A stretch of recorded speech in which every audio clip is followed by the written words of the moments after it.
what's going on. So I'm going to stand over here, Nick, and the basic idea is that if you swing too many degrees into out, if you were to do that, your arms or the club shaft would most likely probably bump into my shaft here. Yeah, so if you swing your hands a little bit more leftward, you're not going to be swinging as many degrees into out and shouldn't hook it as much. So we can try a couple like this, if that's all right. There we go. Okay. So that actually was dead straight there. Try and capture a little bit of that. We actually missed a little bit of it, but you know what we could actually even do real quick? We'll do a little replay closing. There's still that chance to pull draw the ball a little too much. So I have a little description here of a way that Nick and I can go about practicing that a bit. One of the things I like to do is put a little T-peg on the right palm here and then put my left thumb on top of it. What that does is it gives us a little training aid reminder here that it's really a neat exercise that I found from one of my friends a couple years ago, that if you push your palm very hard into that T-peg, what it's going to do is it's going to straighten out both the arms. It's going to put a bigger cup in Nick's right wrist, and from there, Nick will be able to keep the face open longer.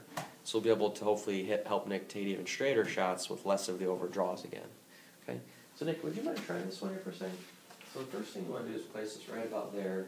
It's in between your heel pad and your thumb pad. There we go. And then on your left hand, you just want to take this segment of your left thumb right here, so essentially that bottom segment, and place that directly on top. Beautiful. Yes, sir. Then from there, you can grab your club. And a good way to start with this, Nick, is to even maybe just do like a punch shot or two. But the feeling you want to have, losing a little bit of that club head lag angle in the downswing and bottoming on a bit early. Typically the shaft will start to lean back at that time to hit it heavier to thin it. So you guys have probably seen this training aid before. This thing's a golf tech like called puncher. But we'll try a couple chip shots with this, Nick. Still same thing, ball back, forward shaft lean, and on the follow through, we just want to try and keep a little bit of the forward shaft lean intact as you follow through and hit the ball.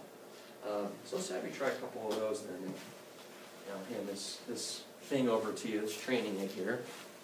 It is a 6-iron, so it's probably not going to sound great or feel. And then let me get a different angle, because I actually do a little exercise with Nick here for a second where we'll try and capture both of us. So I have a pool noodle you guys can see here.